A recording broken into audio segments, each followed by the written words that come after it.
you think we have not covered that you want to share more information on with us before we close this section off? No, thank you. I think the main topics that I hadn't anticipated were topics that you've raised anyway, and that's really helpful. No, just thank you really for your comments. Okay, thank you for that. Phil, do you have any closing comments? Nothing from me, just to thank you all for your comments. Thank you. I think unless I see any violent shakings of head, I think coming back from this, I think all of us coming into this meeting did have some concerns, having read the consultation response, and some areas that we wanted to explore in more detail. And I'm feeling more reassured. Yes, there's a few figures that are still with the school to come back on, that are the last real remaining questions. But I'm looking at it from the perspective of this committee. I don't see anything that hasn't been addressed or will be addressed more significantly in the future. And I think a lot of the major concerns that I am seeing coming through from the consultation are concerns that would be very, very valid concerns, and concerns that we would probably say we shouldn't move forward with the proposal if you were planning an overnight switch from the current status to the preferred one. But I think most of the concerns expressed are ones that can be managed, and you are aware of the need to manage them over time. I will highlight the ALN issue. There is so much going on within ALN at the moment that it is very difficult to say whether that is a problem going forward. But I suspect, again, the changes to ALN that will run parallel with this will actually meet the concerns of most of those that have raised those concerns.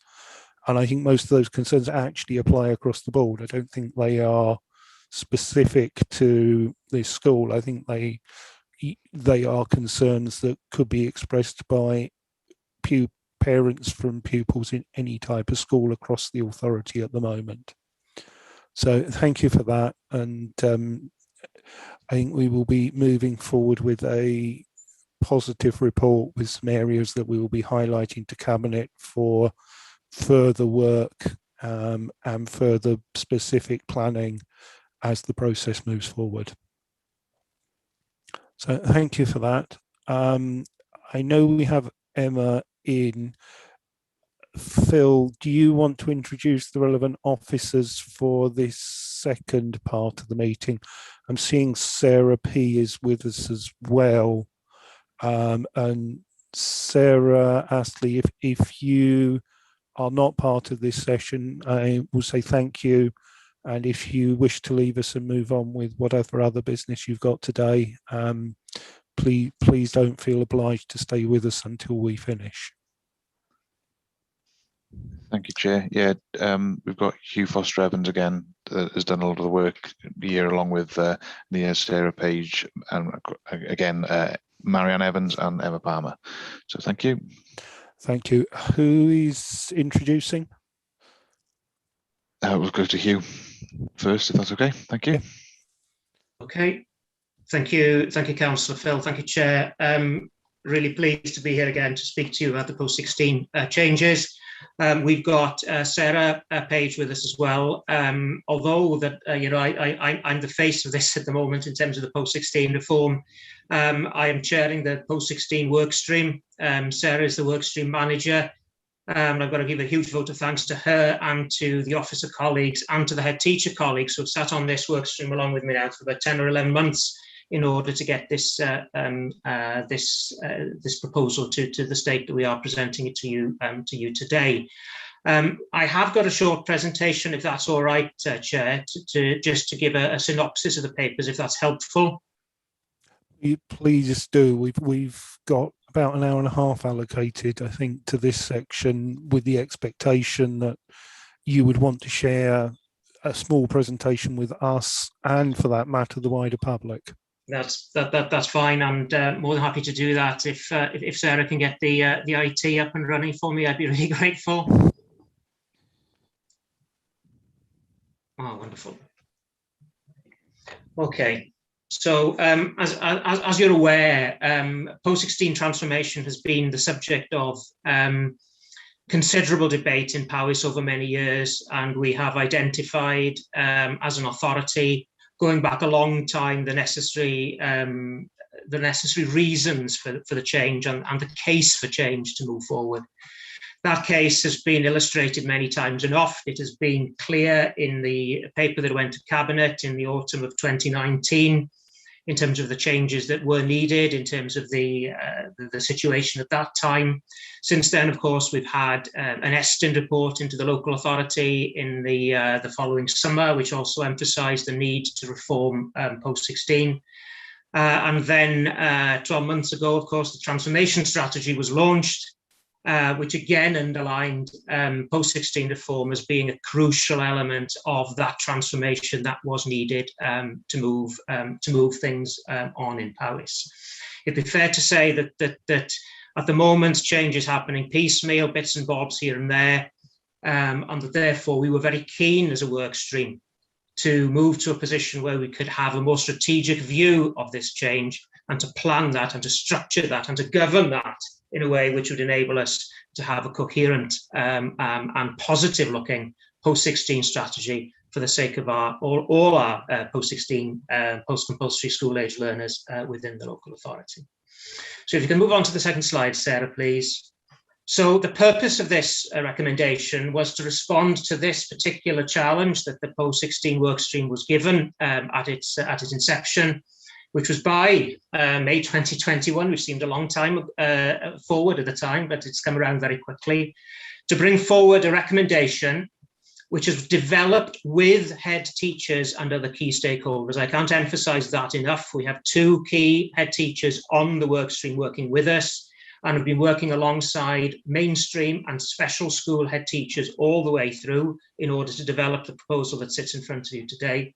And other key stakeholders that we've been doing all sorts of informal consultation around this proposal as well as we've been developing it, in order to take forward deeper collaboration, which is a crucial part of the change that we need, and to develop a framework for that longer term future of post-16 provision in Powys. So we do have a strategic overview, so we do have a system whereby we can develop that provision in a positive, forward-looking, modern context.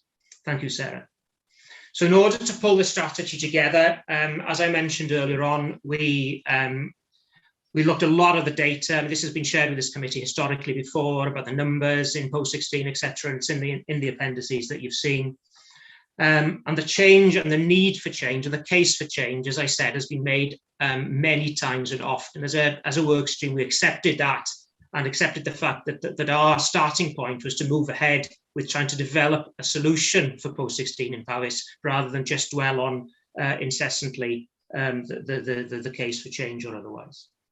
So we made it very clear from the outset that the changes that we needed here were based on developing a shared understanding of the entitlement to post-16 education of every learner across Powys.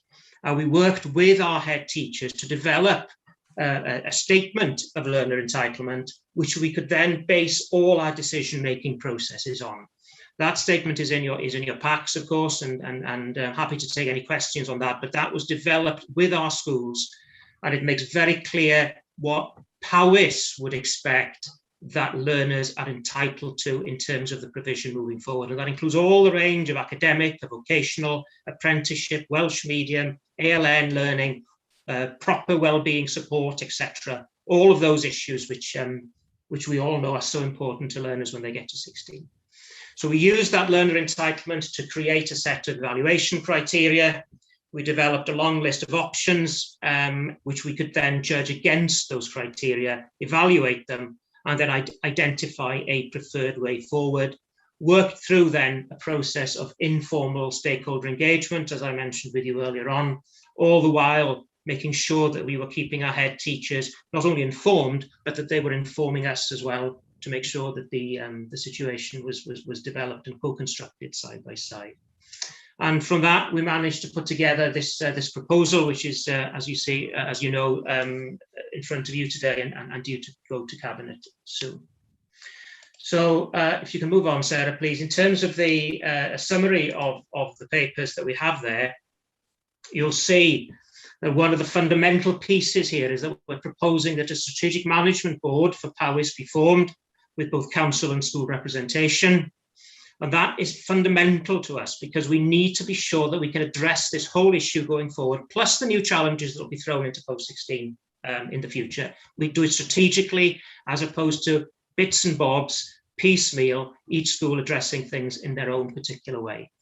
That board will have two main functions, which is, as you can see there, to commission providers to deliver high quality, academic, vocational, all the wide range of provision that I mentioned earlier on, which is in that learner entitlement, to include well-being issues, pastoral support issues, guidance, making sure the guidance is fair and balanced. All of these issues have been well rehearsed in the past and the need for them, and also enrichment opportunities to take part in activities which are broader than their own school context as well. And then secondly, of course, which is crucial, the quality issue, that the board would oversee the quality assurance of that provision in order to ensure the learning and teaching is of the highest calibre. Now, moving on then, in order to achieve those ends, the board is to develop and publish guidance to set parameters around provision and value for money, for example, around minimum, maximum average class sizes, for example.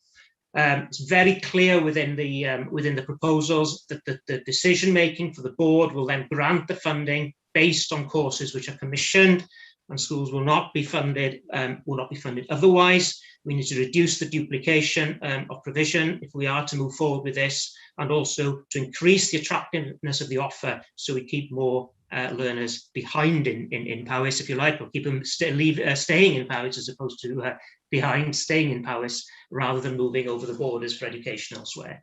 But the board will also have, crucially, a significant role here in forging those partnerships, which are vital, absolutely vital, if we are to take full advantage of what we have in front of us.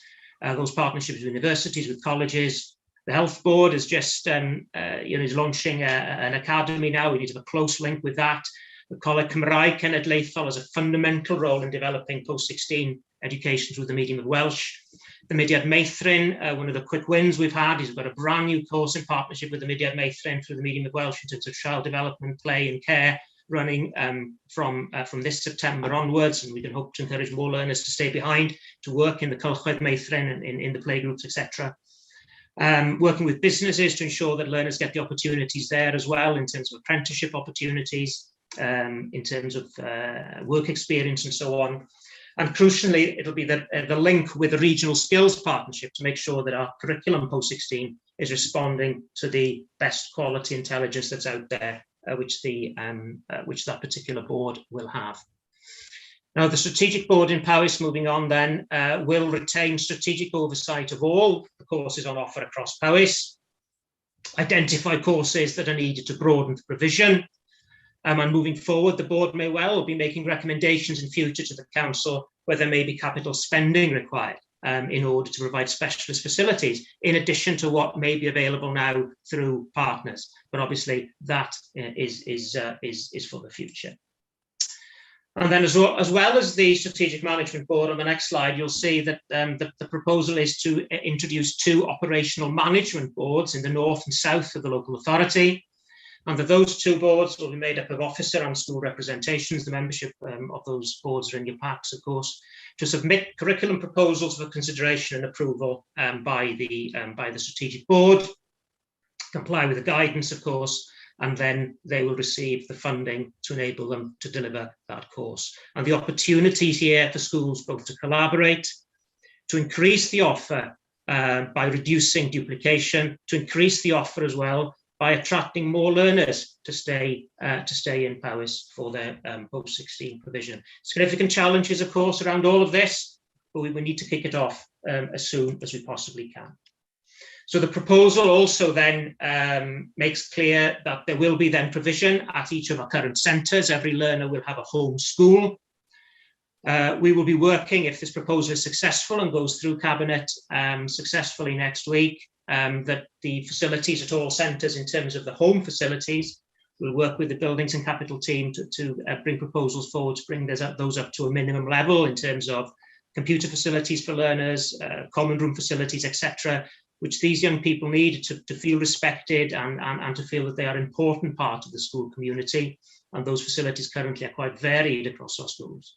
And also to maximise the collaborative delivery of learner entitlement, including for those areas which I've mentioned before, where there are significant challenges, the vocational, apprenticeship, Welsh medium, ALN areas, where currently we are a bit thin on the ground, to say the least. So the structure there, very simply, in terms of a strategic board and two operational boards who bring those recommendations forward to the strategic board. And then very quickly, the timeline we are hoping to work to, if this is successful, and if the Cabinet approves our journey forward, that we work very quickly now to establish these boards during the remainder of this summer term. Our thinking at the moment is that we would work with the boards in order to use the current data in order to establish an initial feel for what the current curriculum offer is and where we could travel with that. But that we then have meetings, as you can see there, with a particular set agenda, to review proposals, review outcomes, etc. Moving forward in order to be sure that the board itself will finalise the decision for the offer for September 22 by Christmas of this year. That would put Powys in a position where we were at least putting the offer out to our young people in a way which was at least parallel to that which is being offered in places like Shrewsbury College, Hereford College, and NPTC Group, and so on. We would want that offer done and dusted by the Christmas. You can see then we've got further meetings then which we are planning for that annual cycle, and various challenges for the group to look at, for example, the enrichment provision, the well-being, to review the grant funding as that comes available from Welsh Government, forward planning, of course, to ensure that schools are in a position to be able to do that effectively and with plenty of warning. And then the standard issues around reviewing terms of reference and so on. The initial terms of reference, draft terms of reference, for now are in your packs. So that's the rough timeline. And then very quickly, and then I'll be quiet after this, I promise, the recommendation which is there to move forward is to recommend that Cabinet approves the establishment of this new structure for the strategic management of Powys post-16 provision in accordance with the information that you have in your in the proposal document that is in front of you. I hope that introduction is useful, Chair. I'm happy to take any questions, and I have colleagues here I'm sure can help me as well. Thank you. Thank you very much, Hugh. If Sarah can finish sharing her page so I can see everyone, thank you. I've got no immediate hands. Yes, I do. Councillor Sandra. Thank you, Mr. Chairman. I welcome what we've just received, and I must say I must express that I'm impressed with the methodology that was used in adopting the process in this. The fact that 2 head teachers were part of the consultation, and then that information and further discussions with other head teachers, I think that's admirable, and I'm hoping that future consultations will follow along those lines. So fantastic, thank you for that. I put down on my notes to myself as I was reading through the document about request a flowchart, and I've got to tick that one off because we have had a flowchart, and I thank you again for that. One thing that concerns me, not greatly, but a little, mention has been made regarding how the LMS, I think, was it the first document that you first process that you mentioned, the strategic one. Sorry, I've lost my acronyms. The Strategic Management Board. Sorry, I found it now. And it seems that one will be the overarching body that will see it all. Will there be a role here for the scrutiny group? And if so, how and where will that fit in? And when I mentioned about a flowchart, it might be good to see a flowchart and seeing how scrutiny will or will not fit into this, and how the process will evolve and where we will become a part. I would welcome that. I'll stop there for that one, and then I'll go on if I may, Mr. Chairman. Thank you, Sandra. I'm going to expand what you said a little bit, because there appears to be no role for councillor representation at all within this, and there appears to be a lack of political accountability within this process. And I put the question: maybe the portfolio holder should be a member of that strategic group, so that you have political input rather than just officer input. If I come back on that quickly, can I just confirm that that is our intention? We were advised initially that we shouldn't mix officers and members of the same working group. That was the initial advice that we were given. We were just waiting for final legal sign-off in order to do exactly what you've said, and the point has been raised before, and absolutely really supportive of the point. And again, I think the point around scrutiny also is really well made. And we will make sure that the strategic board has is enabled, I'm sure, to be able to report to scrutiny as well as things move forward and be challenged by it. So just to clarify, the paper going to Cabinet will have an addendum to the Strategic Management Board showing the portfolio holder as being present within that. That was our intention. We are just waiting for the legal clearance. We've been chasing it up for some time. We're still waiting for it, and we hope to get it as soon as possible. I would hope you will get it before it goes to Cabinet. Otherwise, you are asking Cabinet to approve that, which is kind of incomplete and concerning. And also, I think it's too late to get scrutiny written in before Cabinet, but I take your point there, and one of the recommendations coming from the committee, I think in light of that statement, will be that scrutiny oversight is incorporated into the process in a form to be determined during the consultation with the public, the phase, so that it is written in when a final decision is taken. Emma, I saw your hand go up, so are you looking to respond to this area as well before I bring Sandra back? Yes, please, Chair. Absolutely agree in respect to the portfolio holder needing to be reflected in that final set of papers for Cabinet decision in respect of its membership. But picking up on the scrutiny component, obviously the board will be setting the delivery of the education and the courses available across the county. But I think in terms of scrutiny, when the scrutiny are setting their work programme for the year, there is an opportunity for scrutiny to identify the areas that they wish to scrutinise, and post 16 as it is now in terms of council business is one that would continue. So I would say it was a matter of business as usual, Chair, in respect of scrutiny function. Thank you. Thank you, Emma. Councillor Sandra. Thank you, Mr. Chairman, and thank you for elaborating, because it's clarified my questions and concerns even more. Thank you all for answering as well. My last point, if I may, relating to this at the moment is throughout your presentation here, you did mention Welsh language, and you mentioned also ALN, but on page 332 of the document, mention is made of youngsters really between the ages of 14 to 19-year-old, but with the ALN legislation that is rolling out, and we're waiting for clarification on all of that, it does mention young people up to the age of 25. So are you going to extend it to include 25-year-olds, or is that going to be, a separate issue or concern? Which way is that going to be incorporated into this? Thank you. Thank you, Councillor. Yes, and I think that first and foremost, we have been working very closely with the ALN team as well, so that you are reassured in that way in terms of putting this offer together. The main focus of this at the moment is those learners who do have ALN, who are 16 years old, but there is no provision, or there is no appropriate provision for them during the sixth form years of their educational lives, and that will be our initial focus moving forward.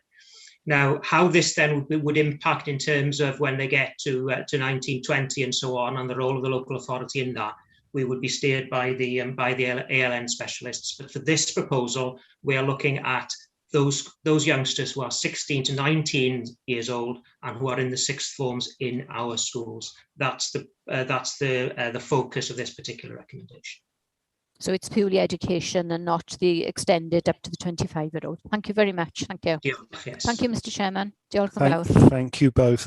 Wyn, could you take a note that when we are looking at ALN, that we look at ALN and educational needs age 19 to 25 as part of any work that we do with around ALN. That's a separate to this piece of work. Councillor Bren.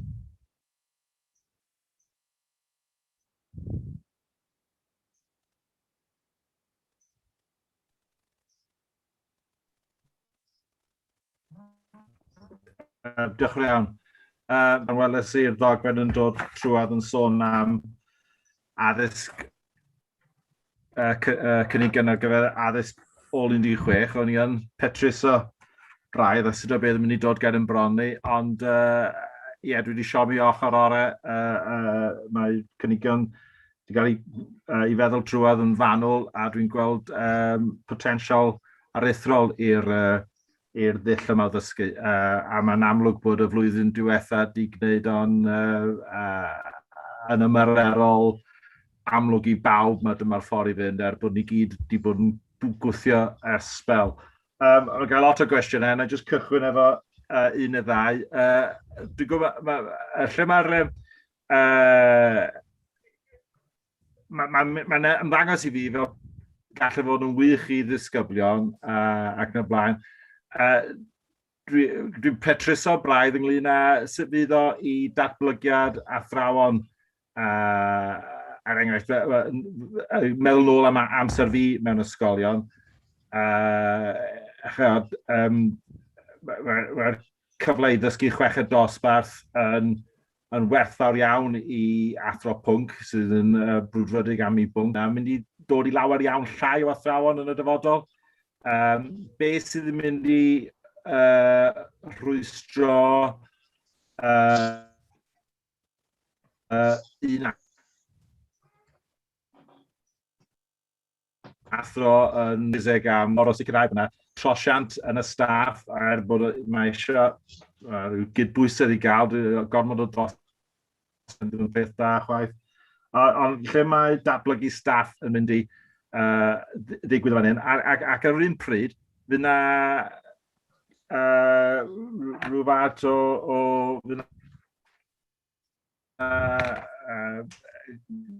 yn Saesneg conflict of interest fydd yr SNB o athro X i mond isio athro B i wneud y gwaith yna a cadw athro A i nhw hunain ac yn y blaen. Pwy sy'n mynd i cael fydd y comisiynau sy'n dod allan gan yr SNB yn comisiynu ysgolion i darparu addysg neu athron penodol. Cwestiynau sgynna i ddechrau. Diolch yn fawr iawn Bryn, a diolch am y geiriau caredig ynglyn â'r broses a'r syniadaeth a sut mae'r cynigion wedi cael ei datblygu hefyd. Ga i ddweud i ddechrau, o safbwynt datblygu staff, mae pawb ohono ni'n ymwybodol iawn bod uchelgais lawer o athrawon wedi dysgu yn y chweched dosbarth, dysgu'n llwyddiannus yn y chweched dosbarth.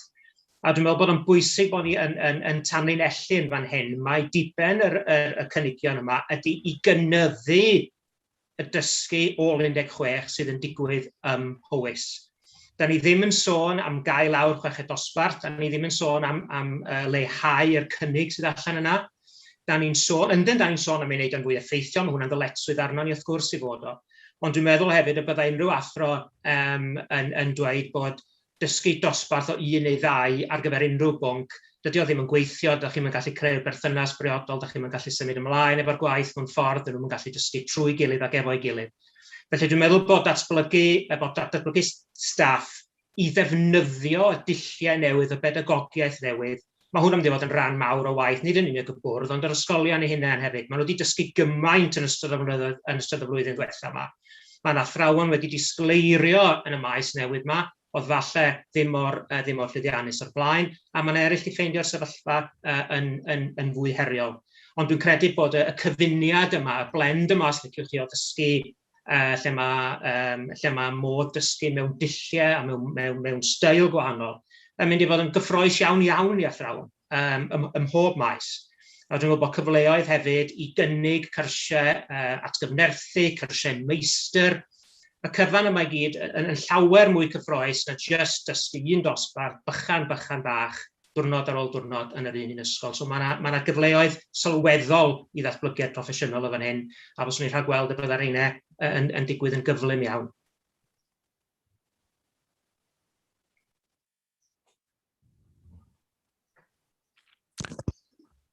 Thank you both. Pwy sydd yn dewis yr athrawon? Ddrwg gen i, sori. A wedyn, o safbwynt y broses, mi fod yn glir ar hynny, mae ddrwg gen i, Bryn, nes i anghofio, sori. O safbwynt y broses, da ni'n gofyn i'r ddau fwrdd gweithredol, yr OMB, y ddau fwrdd gweithredol, maen nhw yn y lle cyntaf trafod o wybodaeth yn nhw o'i dysgwyr ac o'i staff y cynnig lleol maen nhw eisiau ei wneud. A mae'r cynnig yna mynd i orfod ystyried yn ddimau o. Gynnon ni ar hyn o bryd ormod o gyrsiau bychan yn cael ei dyblygu. Mae gynnon ni rai cyrsiau yn cael ei dysgu 5 gwaith ar yr un adeg ym Mhowys ar hyn o bryd. Mae gynnon ni sefyllfa ar hyn o bryd lle mae ysgolion yn dysgu wyneb yn wyneb dosbarthiadau bychan pan mae'r cynnig hwnnw'n barod ar gael trwy e-ysgol, enghraifft.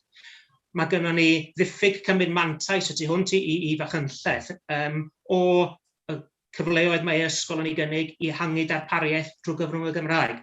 So mae'r ysgolion wedi gorfod ystyried y materion yma i gyd, a nhw wedyn sydd y cynnig yna ger bron i'r bwrdd strategol, a mae hwnnw wedyn yn gwneud y penderfyniad ar sail y canllawiau a'r hawl a heiddiau'n dysgwyr mae nhw wedi i gyhoeddi yn barod.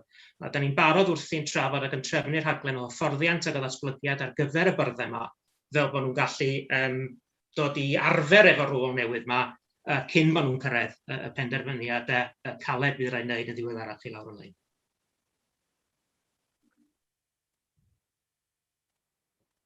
Oce, diolch. Diolch both. Bryn, do you have anything else you want to say? More people in.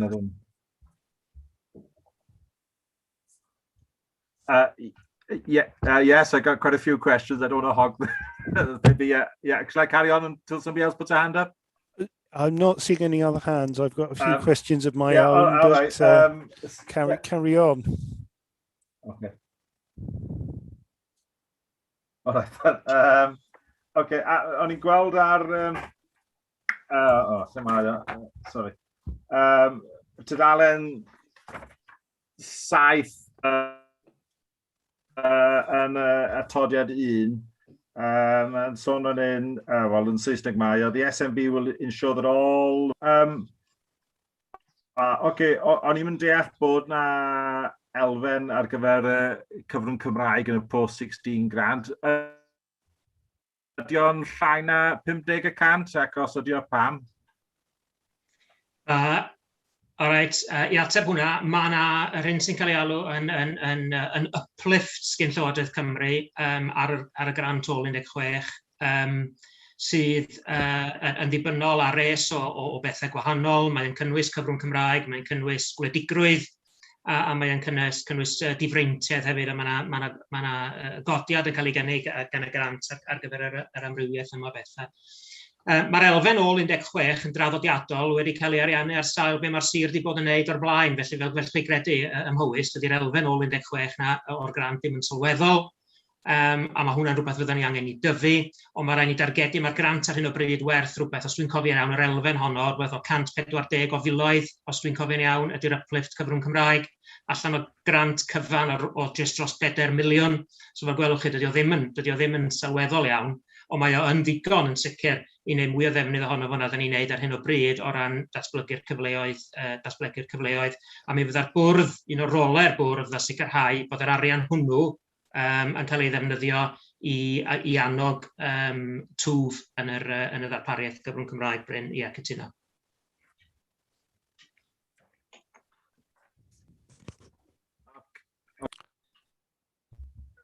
ma sôn, dwi'n siŵr wrth lleihau datblygu y cyrsiau yma ac yn y blaen, fe ddylai bod yna arbedion enfawr o arian yn sgil hynny. Ac felly dwi'n gweld bod yna dipyn o bwyslais yn cael ei roi ar pethau allgyrsiol, corau, cerddorfaidd ac yn y blaen sydd yn pethau wrth fy moddi wrth gwrs. Ond bydd rhaid ariannu rhain os dyn nhw am ddigwydd yn llwyddiannus. A bydd yr arian yna yn dod allan o'r amlen sydd eisoes yn bodoli, neu fydd angen chwilio am gyllid o tu hwnt ar gyfer hynny? Wel, gai ddweud i ddechrau bod hwn yn un o'r pethau gododd fwyaf aml pan yn siarad efo myfyrwyr yn yr ysgolion pan fi sy'n trafod efo nhw mewn cyfarfodydd fel hyn, oedd bod nhw yn awyddus iawn i weld cyfleoedd y maes cerddorfa, y maes drama, timau rygbi. Un hogan ifanc nes i siarad efo fo oedd yn amlwg yn wrth i fodd efo rygbi, ond oedd i chweched dosbarth oedd ddim i gael mawr i ganol tîm a hyn a'r llall ag arall. So mae angen cyfleoedd fel hyn yn cael ei datblygu. A mae ysgolion yn gwneud hyn wrth gwrs. Be da ni'n obeithio fan hyn ydy bod ni'n rhoi proffil uchel i'r gwaith yma yn y cyd-destun yma. Ac os oes angen arian ychwanegol ar gyfer cynnal cerddorfa o ansawdd ar draws Powys, wel, mae hwnna'n rhywbeth dwi'n meddwl fydd angen i ni edrych arni.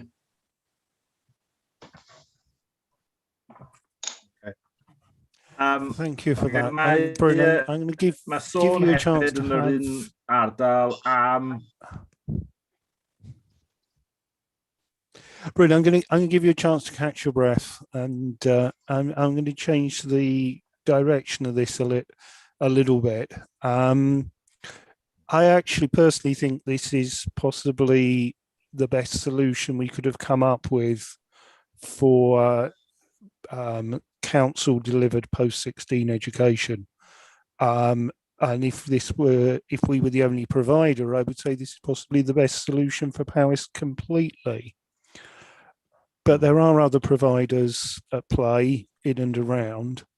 And I'm actually slightly disappointed that there is no input from them at this stage. I realise we've got to operate and run our own services, but we aren't working in isolation. And I think there is an opportunity here for us to work much more closely with the colleges in and around. There's provision that the colleges have around basic numeracy, basic life support that we could potentially be offering within our service, and there is a possibility for joint procurement and joint offerings. And this doesn't look at all really at the vocational side. It barely touches on it. So I'd like you to share with us a bit what engagement there has been with the colleges up until now, because the papers just suggest there's very little, and what engagement there is going to be in the future and how they fit in. And may I be radical as to suggest that maybe the colleges should have one person on this commissioning board to add insight and to ensure there isn't duplication and overlap between what they are looking to develop in our area. Thank you, Chair. If I can respond to that, and I think that it's a really important point to acknowledge that this is a recommendation for the Powys schools. It has been developed with that in mind. There was initial discussions about whether or not it should look broader than that. But I think that the feeling was that there were significant enough challenges within the Powys arena, first of all, that we needed to get our own act in order. And at the moment, the college, and we've had discussions with the principal of the Neathport Talbot group of colleges, with Shrewsbury College, with Hereford College, various colleagues of mine have had discussions with all of these people, and they're very keen to be part of that development moving forward. And obviously, we have an ongoing, very positive working relationship with the NPTC group in particular, around delivering a provision as happens today, and that is ongoing. We've tried to emphasise in the papers that the role of the board is to not only to oversee that provision within Powys in the way that we've described, because we've got a lot of work we need to do in order to sort that out and to make sure that that is working as effectively as it possibly can do for the learners in Powys, but also to develop these strategic partnerships with the colleges and with other providers. As I mentioned, we had discussions with the health board. We've had discussions with the Coleg Cymraeg Cenedlaethol, with the Mudiad Meithrin, and so on. But at the moment, what's happening is that all of these individual providers are having to have their discussions and their partnership discussions with 11, 12, 13 schools. And they've all said to me that is really, really challenging. And to have a strategic view in Powys in order to develop those partnerships for the benefit of all concerned is crucial. There is no intention here, and please, I want to emphasise this, there is no intention here by anybody on the work stream to say that Powys is going to solve all of these issues by itself. We're emphasising that the partnerships that we need to move forward in the way that you've described are crucial. But at the moment, this proposal is to deal with a Powys situation and to allocate, to make decisions, strategic decisions about the allocation of the Powys element of that post-16 grant. There's significantly more funding, post-16 revenue funding coming into Powys, obviously through NPTC Group and so on. But at the moment, this is the proposal, is to deal with this particular issue first. And we've explained that, and I've had several meetings with the principal of NPTC Group around that area as well. That's heartening to hear, and I think everyone in this meeting would agree that the interactions with the college, not just NPT, but also the surrounding areas, is crucial for us to have an integrated system going forward. I think it may be beneficial, just as we're looking at other areas, that interaction is an area that this committee might want to have a look at to gain better understanding of how you plan to move that forward in the future. And if my memory serves me right, this one is, Emma, I'm losing track of all the different things we're doing. Is this to Cabinet for final approval or Cabinet to go out to consultation?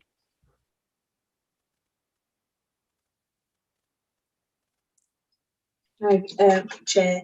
Yeah, so we're in terms of the specific recommendation in the report, let me get to the pages, is that it approves the establishment of a new structure for strategic management. Right. So it's not seeking to go out to consultation in respect of the recommendation that's set in the report currently. Thank you for that. In which case, Hugh, I would welcome, obviously you have your own development timelines once this is set up for interactions with the colleges, but I think at a timeline to be discussed, we would welcome a paper coming possibly to a working group looking at the interactions with other providers and looking at vocational to have an understanding of how you want to move interactions with that sector forward in light of the development of this particular structure to manage things internally, because I can actually see, if we are building specialisms within particular areas, that I can actually see a partnership whereby we are offering essentially teachers to the colleges to fit into parts of their courses, so that we get a share of the cake from Shropshire, Herefordshire pupils, as well as our own, in some form of contractual arrangement. So I'd like to see us explore that a little bit further as we move forward, but not for today. Margaret, you have your hand up, want to come in. Sorry, yes, it's really on that that I want to just raise ALN because it is an important area in vocational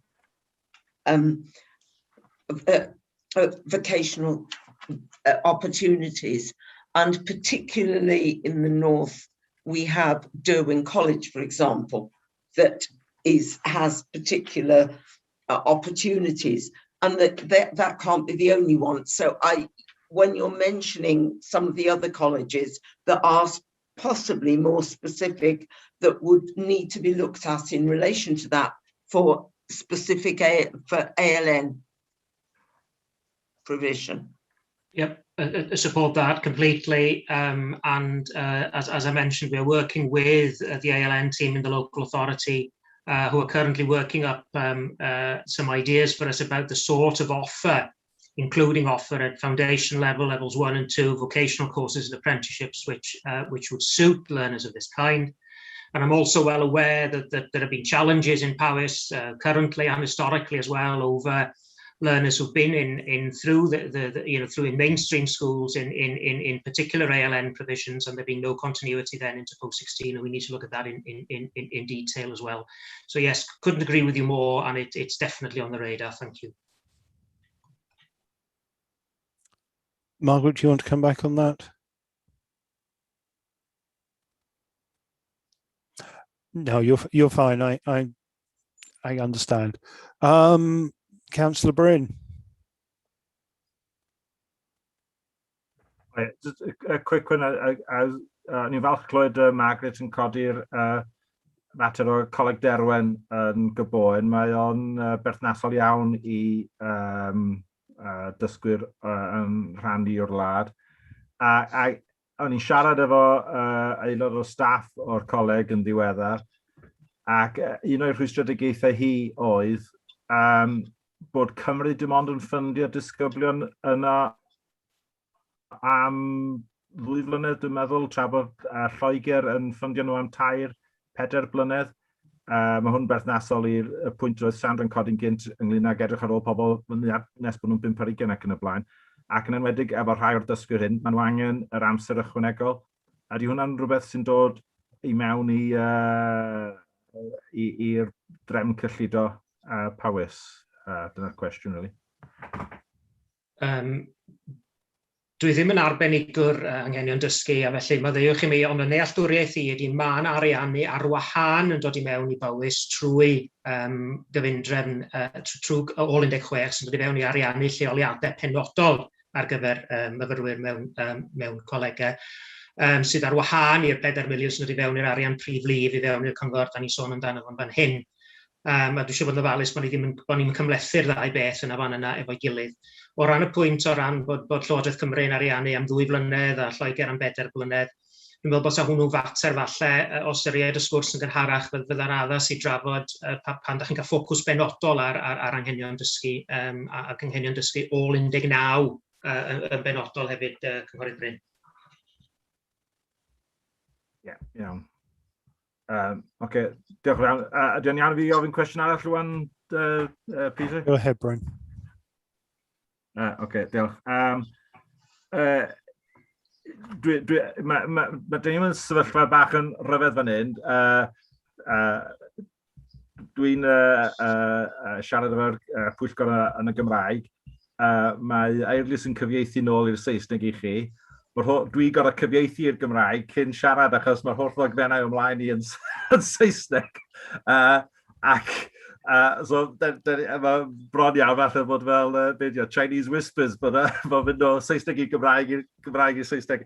Nawr, dwi'n ymwybod, ond y pwynt ydy, ydych chi'n sefydlu 3 corff newydd fan hyn, 2 OMB, o man bach, ag 1 SMB. A dwi'n ymwybodol iawn bod awduron yr holl bapurau dogfennau da ni wedi bod yn darllen trwyddyn nhw heddiw yn berffaith galluog i fyswn nhw wedi gallu creu'r dogfennau hyn yn y Gymraeg. A fysa fo'n bosib sefydlu cynsal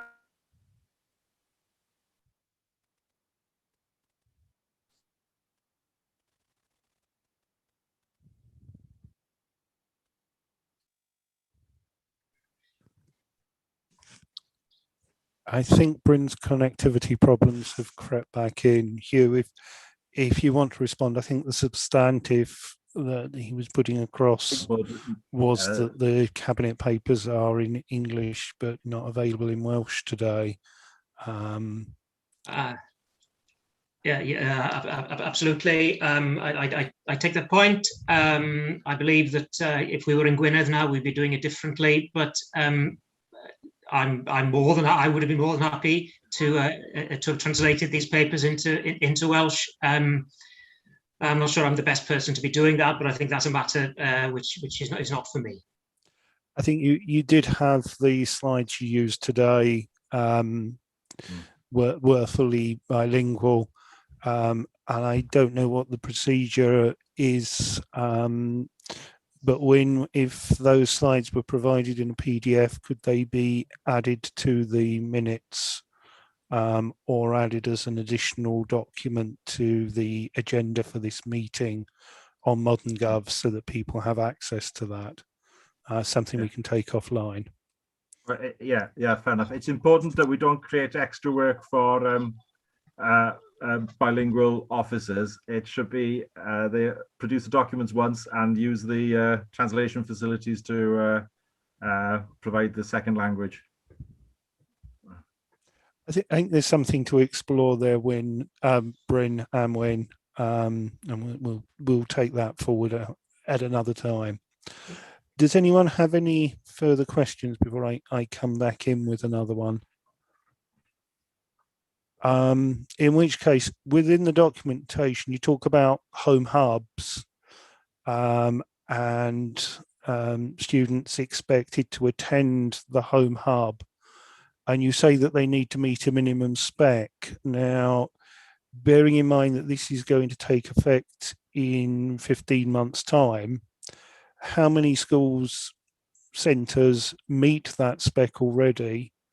What plans do you have in place to ensure all of them meet that spec? And bearing in mind the distance that some of these pupils may be travelling to get into their hub, why is there not provision to allow working from home at least part of the time? Thank you. Firstly, there's no the proposals do not prohibit working from home where that is appropriate.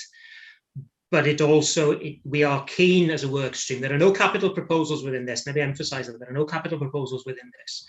But were this to be successful, we would be keen then to investigate with the buildings and capital team of the local authority as a work stream.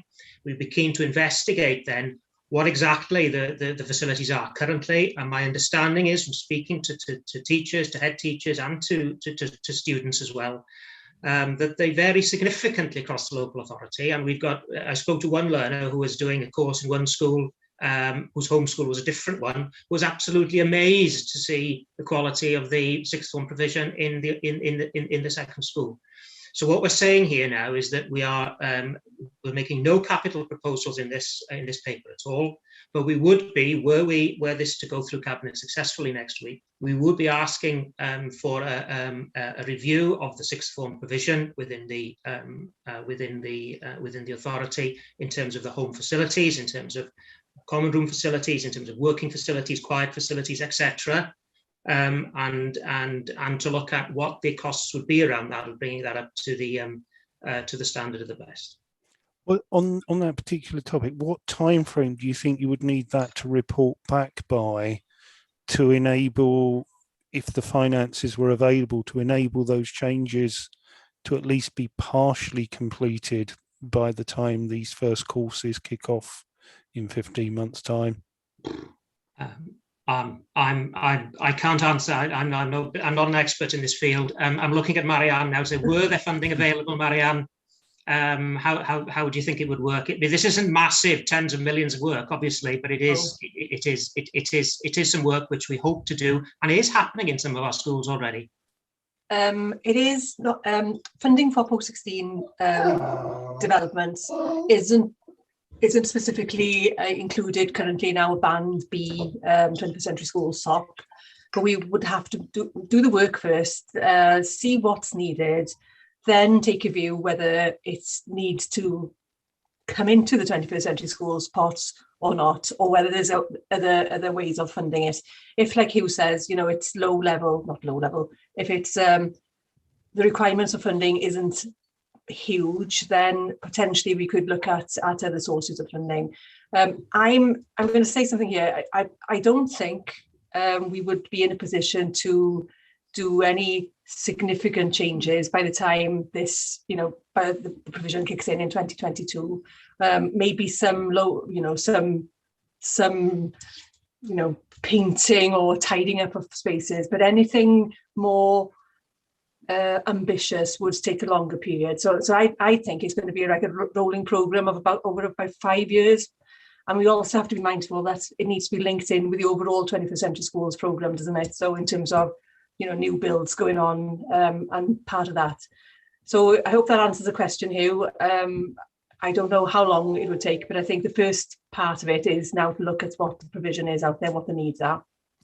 I think my concern was more around the technology and the ability, the fact that there will be no home hubs that can't deliver the technology side, so that a pupil at Hub X cannot fully participate in some of the courses available.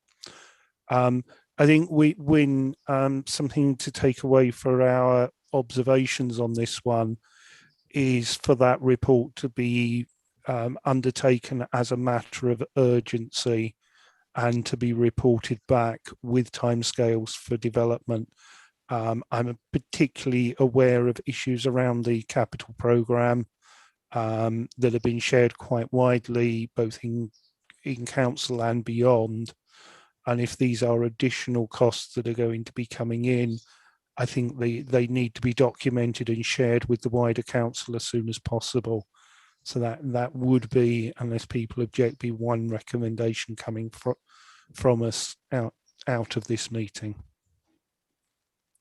Can I just make a point quickly, of course, that the part of the provision currently is that all Year 12 learners who are registering with post-16 schools in Powys are given laptops, so that bit of the technology is sorted out, so that is part of the provision currently, and that is already funded. And also the actual the internet links to the schools obviously are in place and have been developed as part of a separate program, which other colleagues here will know more about than I do, and that's a fundamental part of the infrastructure of any school. I think we appreciate that, and thank you for that. Your turn again, Bryn. It seems like a yo-yo between the two of us at the moment. And does Kath go first? All right, Councillor Kath, sorry. Okay, thank you, Chairman. Couple of questions or comments, really. How many hubs do you expect there to be? Because I obviously not every school can have well, at least I don't believe every sixth form should be in every single school, because it's probably not feasible. And the other thing is I appreciate and hope that they will be able to come in from home. We've learned a lot through Teams and blended learning over the last 12 months. I today, in fact, have picked up a young lady from college who's because she had no other transport, would have been in school all day, or college rather, and which she finds really difficult.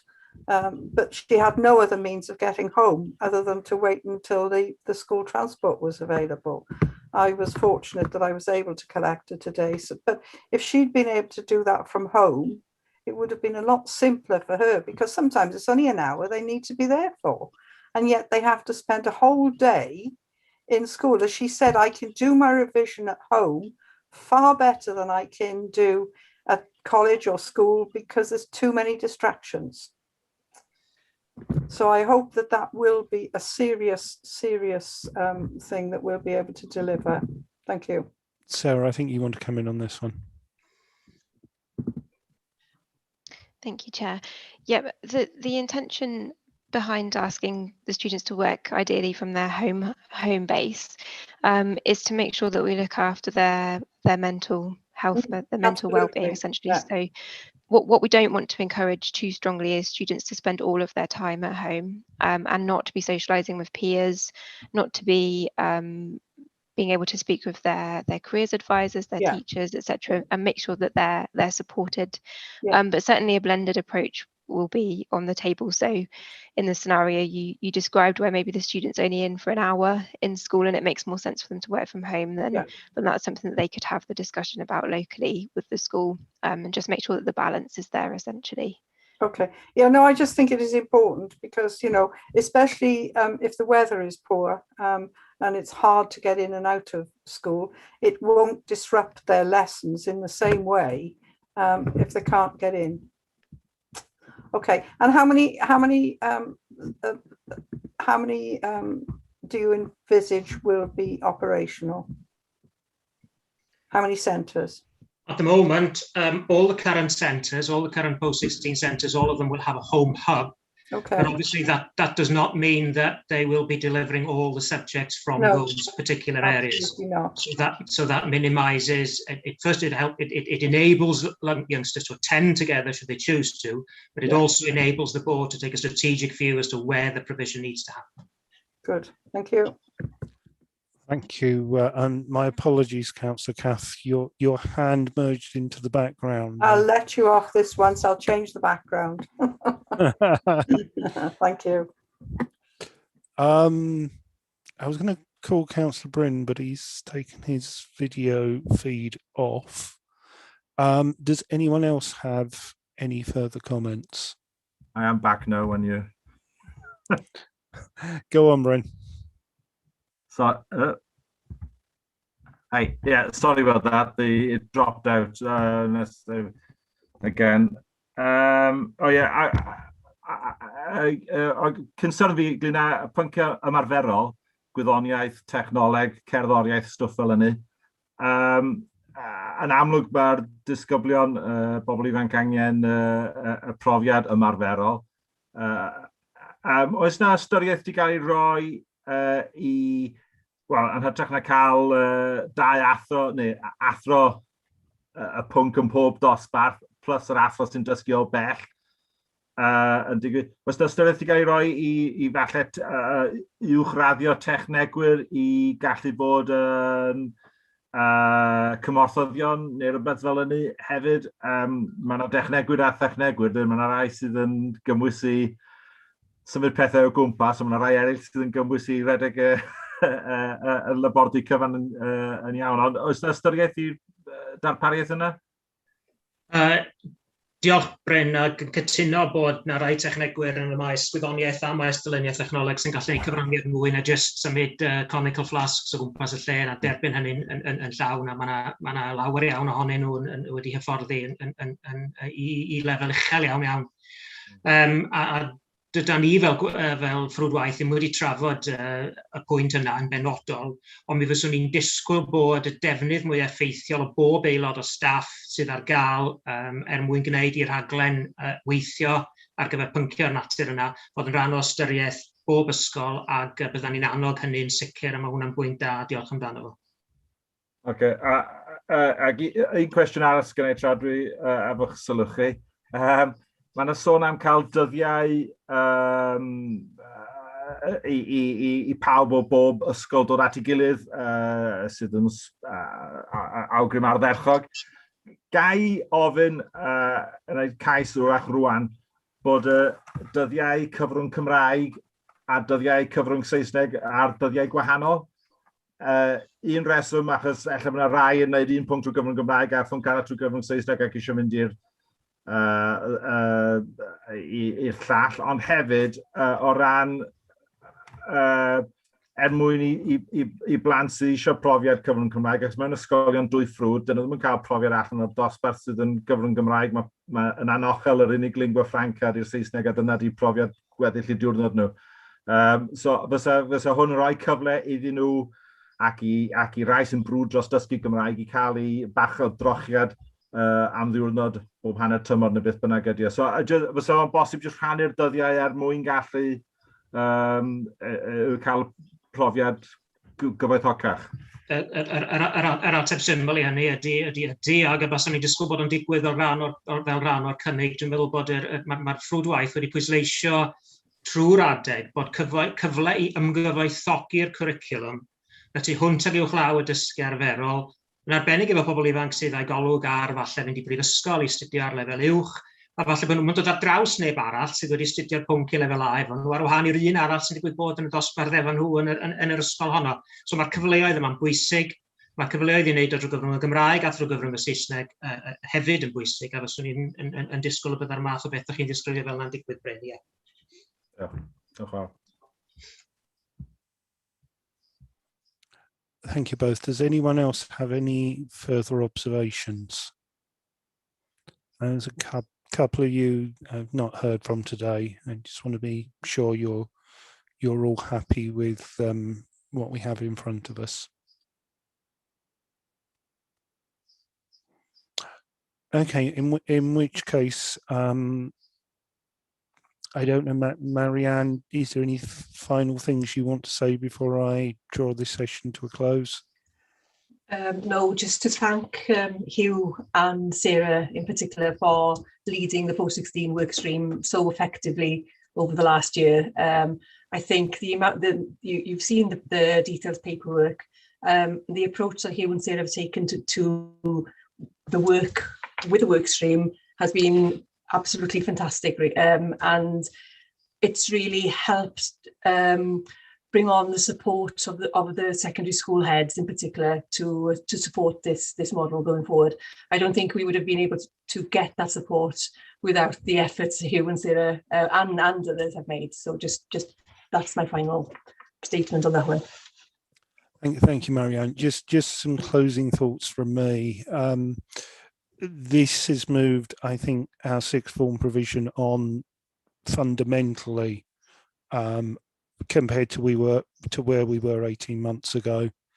I think it shows a cohesion in approach across all of the high schools, and I'd like to put on record my thanks to the head teachers and staff that have put in the time and effort to make this happen. I think we have an opportunity here. COVID has, I think, a direct result, seen a lot more pupils staying locally within Powys compared to recent years. And I think this gives us hope that we will be able to retain that boost in numbers into the future. I'm particularly pleased to see the ideas of cooperation across schools in terms of structuring the provision of the curriculum. And I would definitely encourage single subject delivered by teachers from multiple schools where we have particular expertise. In the same way as when you go to university for a degree, you don't have one lecturer who gives every single part of your course.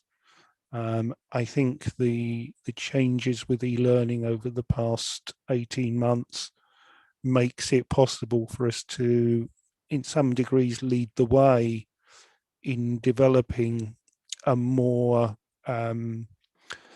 within subject, within curriculum focus, so that we can get the best teachers in a particular subject area delivering on their specializations within that subject area, so that pupils get the best experience possible.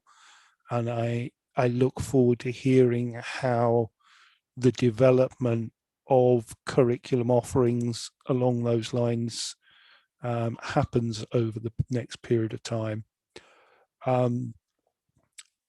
I thank you for your clarification around the interactions with the colleges and other providers. And I look forward again to seeing expansion on that in the coming months, and the opportunity for us to work closely together to see how that improvement can be brought about. And finally, I will highlight again and welcome your commitment to looking at the capital costs and looking to bring forward a coherent plan that outlines the capital expenditure that's needed to ensure that the hubs across the council estate are all offering the same opportunities to pupils where they are the home base, and that just by dint of geography, a home base may be less beneficial for one pupil than the same home base for someone at the other end of the county. And I think that equality of provision and resources is something that's important we carry through.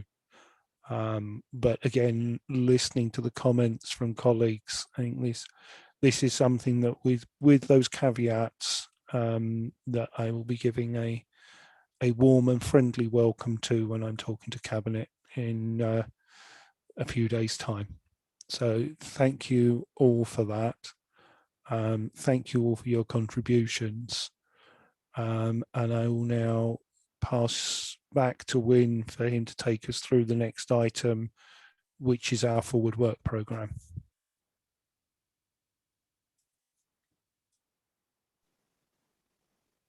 Thank you, Chair. Not much to say really. It's just set out there for what we're going to be doing over the next couple of months. I hope people have noted that there is an additional meeting now in July on school budgets and the poverty report, which is on the 14th of July, which is in addition to, I think, something I sent out to you originally. But our work schedule, as you can see, is fairly packed now until beginning of next year. So we're going to be quite busy. Thank you for that, Wyn.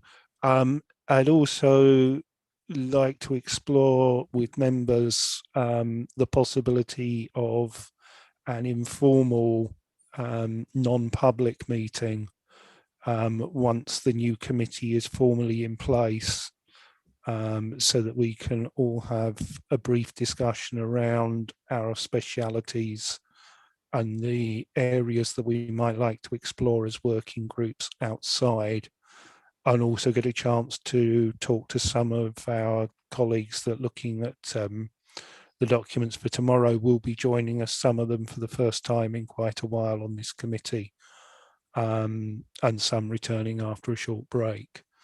But that's something I will talk to Wyn about outside of the meeting, and explore some dates where that might be possible. Beyond that, I know at the last meeting we talked about different people taking leads on particular school consultations. The pressing need for that is slightly reduced because a number of those consultations have been pushed back into the autumn. But once we have the new committee in place, I'd like us to revisit that, because I know going through the papers on Brohadgen, which was just discussing one aspect of the transformation, took me about 3 hours to go through the entirety of it. And I think particularly where we've got two schools on one day, or to a school in a major consultation, we do need some of us to have committed to taking a lead on both the school and the consultation, so that we cover the areas concerned. So that they are my thoughts. I'm seeing a hand from Emma. Do you have some comments on our work programme going forward? I do, thanks, Chair. In respect of the Transform Education programme and the papers that are set out in your programme, and also some wider comments, if I may. Is that okay? By all means. Okay. In respect of the consultation papers that will come back before you, obviously we will try our utmost to stick to the deadlines that are within the current schedule. However, there is a caveat. For instance, the Brohadgen paper that you've considered today was delayed on the basis that we've received such a significant response to the consultation. In order to do that justice, we had to delay so that we go through every single response and that officers could pull together the responses in the consultation report that has to be published. Now, obviously, with the consultations, we don't know the extent of the responses that we're going to get, but we do need to make sure that we allow the time to give those responses justice in the report. So hence, if there's any slippage, it will be because we may have had a greater response and need more time to work through them in line with the school code. And at the moment, the way that we're doing the consultations, we are getting a far greater response than we had pre-COVID. So that's in respect of transforming education. There is the opportunity for Scrutiny to determine items that they would like themselves to include in any work programme. I'm conscious that the work programme before us, as set out in the agenda today, is focused predominantly around the papers that the Cabinet will be considering. However, you do as a Scrutiny have an opportunity to consider, as I said, your own items of interest. And so that may be one to consider, noting how heavy the schedule is currently, but it may be one to consider from January onwards for a couple of months until when we hit the purdah period in terms of the elections. I would like to do a session with yourselves around a development session in respect of scrutinising performance, similar to a session I held with the economy scrutiny on Monday. And I would also ask if you could consider previous impact assessments that have been undertaken over last year, year before, etc. I believe there's a role for Scrutiny to consider looking at some of those impact assessments and understanding whether the impact did materialise or not, and whether the change that we were anticipating did take place or not. So just a few wider things for you to consider there, Chair, and with the wider membership. I hope you don't mind me contributing those. Thank you.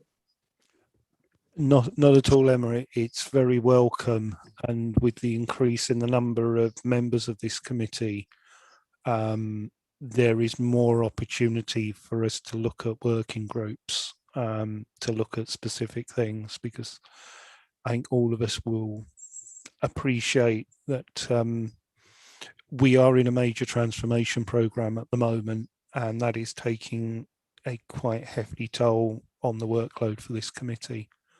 So I think, yes, once we are in our new format with our full complement of members, I think it is worthwhile us having a look at what we might want to have a look at and how we might want to do it. So I'm very open to suggestions from not just yourself, but from other members of the committee, and also if there are other officers working on different things that don't tend to come before committees who have something that they'd like scrutiny input on.